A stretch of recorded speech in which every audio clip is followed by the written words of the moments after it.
రామాయణం ఇందులో చెప్పే కథ మాత్రం ఊహించి చెప్పే కథ కాదు. ఇది నిజంగా జరిగిన మహాగాథ. అదే రామాయణం మహాకావ్యం. రాముని జీవితం ఓ ధర్మయాత్ర. చాలా సంవత్సరాల క్రితం సరయూ నది ఒడ్డున కోసల అనే రాజ్యంలో ఒక మహానగరం ఉండేది. దాని పేరే అయోధ్య. ఆ నగరాన్ని ధర్మబద్ధుడైన రాజు దశరథుడు పరిపాలించేవాడు. ఆయన పాలనలో ప్రజలంతా ఎటువంటి కష్టాలు లేకుండా సుఖ సంతోషాలతో జీవించేవారు. రాజ్యమంతా సుఖ సంతోషాలతో ఉన్నప్పటికీ రాజుగారి హృదయం మాత్రం ఏదో వెలితి.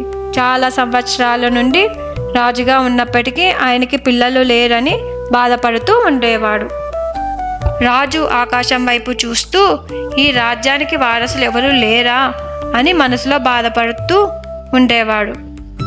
ఇలా రోజులు గడుస్తుండగా ఒకరోజు వశిష్ఠ మహర్షి వచ్చి, పుత్రకామిష్టి యాగం చేయండి మహారాజా, దేవతలు మీ కోరిక తీరుస్తారు అని చెప్పాడు.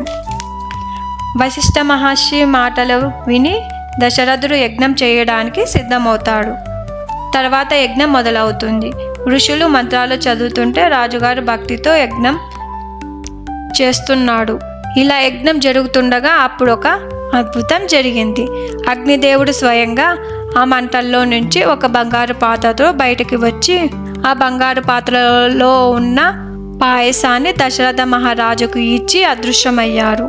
ఆ పాయసాన్ని రాజుగారు తన భార్యలైన కౌసల్య, సుమిత్ర, కైకేయులకు పంచారు. రాణులు దాన్ని ఎంతో ఆనందంగా స్వీకరించారు.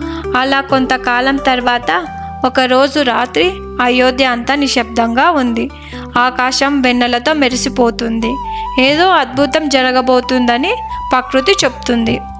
సరిగా చైత్ర శుద్ధ నవమి నాడు ఒక దివ్య శిశువు జన్మించాడు. ఆయనే శ్రీరాముడు. అలాగే కైకేయికి భరతుడు, సుమిత్రకి లక్ష్మణుడు, శత్రుఘ్నుడు అనే కవలలో జన్మించాడు. కౌసల్య ఒడిలో హాయిగా పడుకున్న చిన్న రాముడు ఆకాశమే తలదన్నేలా వెలిగిపోతున్నాడు. అయోధ్య అంతా ఆనందంతో నిండిపోయింది. వేద మంత్రాలు, మంగళ వాయిద్యాల, ప్రజల హర్షధ్వానాలు ఓ పండగలా కనిపించింది. ఇలా భూమిపై ధర్మం నిలబెట్టేందుకు శ్రీరాముడు జన్మించాడు. ఇది ఆరంభం మాత్రమే. ఇది ఒక మహోన్నతమైన ప్రయాణం. తర్వాతి భాగం రాముని బాల్య జీవితం ఎలా ఉంటుందో తెలుసుకుందాం. ఈ వీడియో మీకు నచ్చినట్లయితే please like, share and subscribe to పిల్లా కార్టూన్స్. జై శ్రీరామ్.